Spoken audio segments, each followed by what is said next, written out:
Lendas urbanas. O lobisomem. O lobisomem é uma criatura folclórica que está presente no folclore brasileiro, embora seu surgimento remeta à Europa. É conhecido por ser um homem que se transforma em lobo em noites de lua cheia e sai em busca de vítimas para poder alimentar-se do sangue delas, ou simplesmente matá-las. Essa lenda é conhecida mundialmente, e aqui no Brasil existem inúmeras variações regionais dela. A lenda do lobisomem. A lenda do lobisomem é conhecida praticamente no mundo todo. Ela o define como um ser, parte homem, parte lobo, que foi amaldiçoado com a licantropia, ato de transformar-se em lobo.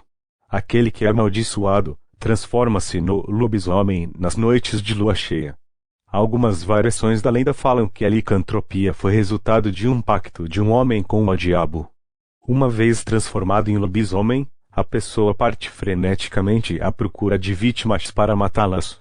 A cultura popular moderna alastrou a ideia de que o lobisomem é vulnerável somente à bala de prata ou a objetos cortantes feitos também de prata. Assim, a única forma de matá-lo seria por meio de objetos feitos desse metal. A cultura popular moderna também espalhou que a maldição do lobisomem pode ser transmitida hereditariamente, isto é, de pai para filho, e que aqueles que são mordidos por ele, e sobrevivem, transformam-se também em lobisomens pouco tempo depois.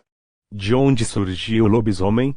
A lenda do lobisomem surgiu na Europa, e os relatos mais antigos existentes sobre esse ser levaram os estudiosos a concluírem que sua origem está na Grécia Antiga. Existem diferentes versões na tradição grega, mas um dos relatos fala de um rei chamado Licão, que reinou em uma região chamada Arcádia e foi punido por Zeus, após tentar matá-lo.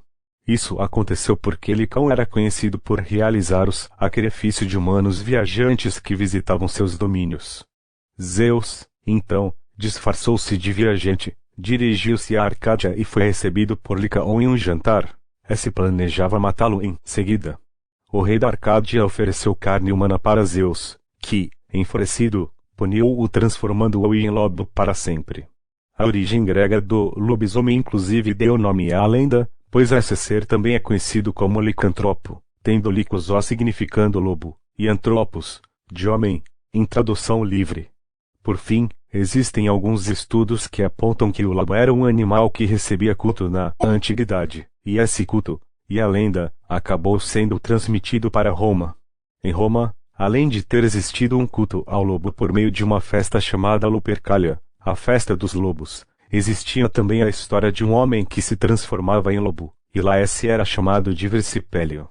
Como os romanos conquistaram uma quantidade vasta de territórios, a crença no homem que se transforma em lobo espalhou-se, principalmente pela Europa.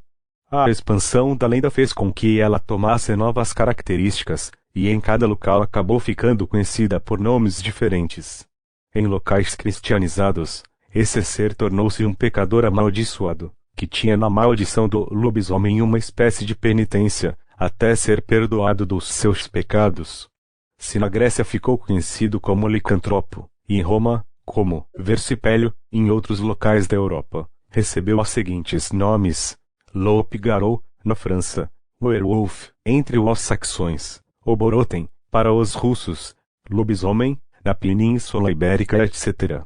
Até mesmo na África e na Ásia, a lenda do lobisomem ficou conhecida, embora possua características diferentes nesses continentes. Influência portuguesa na lenda do lobisomem? Naturalmente, a lenda do lobisomem chegou ao Brasil por meio dos portugueses, durante o período em que esses colonizavam o Brasil.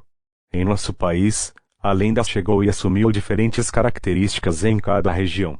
Em Portugal, acreditava-se que o lobisomem era um homem muito magro, com orelhas compridas e nariz avantajado.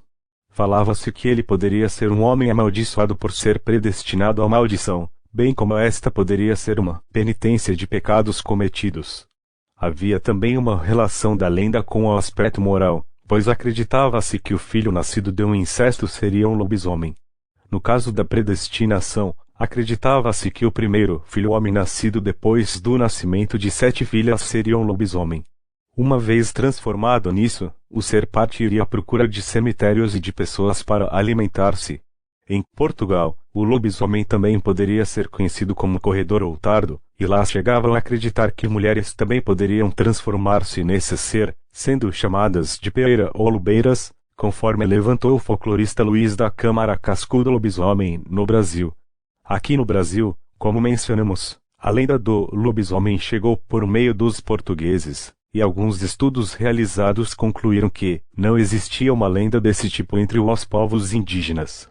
O mais próximo disso eram lendas que acreditavam que homens ou mulheres poderiam transformar-se em alguns animais da floresta. Essa lenda no folclore brasileiro acabou adquirindo elementos presentes na sua versão portuguesa. Assim, era como acreditar que o lobisomem era o homem nascido depois que a mãe tivesse 7 filhas. Embora versões da lenda falem que se nascessem 7 filhos homens, o 8º filho também seria um lobisomem. No norte do Brasil, a lobisomem era o homem que tinha a saúde debilitada, e aquele que fosse anêmico acabaria transformando-se nele. Uma vez transformado, alimenta-se do sangue de outros humanos para compensar a pobre dieta comum deles. A transformação acontecia nas noites de quinta-feira para sexta-feira. No sul, por sua vez, o fato que transformava o homem em lobisomem era o incesto. No Brasil, não houve registro no folclore da crença na transformação de mulheres em lobisomens. Em nosso folclore, somente os homens tornam-se lobisomens. Outra crença relacionada ao lobisomem no Brasil é que, no interior do São Paulo, acreditava-se que esse ser tentava invadir as casas para comer as crianças. Muitos acreditavam que o lobisomem ia atrás, especialmente, de crianças não baptizadas. O que as lendas falavam sobre a cura do lobisomem? Em geral, acreditava-se que esse ser poderia ser curado se fosse ferido gravemente com determinados objetos. Um desses objetos era uma bala banhada com cera de vela de um altar, em que tivesse sido celebrado 3 missas do galo ou 3 missas de domingo. Upa galera, esse foi o vídeo. Então se você gostou do vídeo, deixe o seu like e se inscreva no canal para receber mais vídeos relacionados ao tema e também para me ajudar a crescer. Falou galera!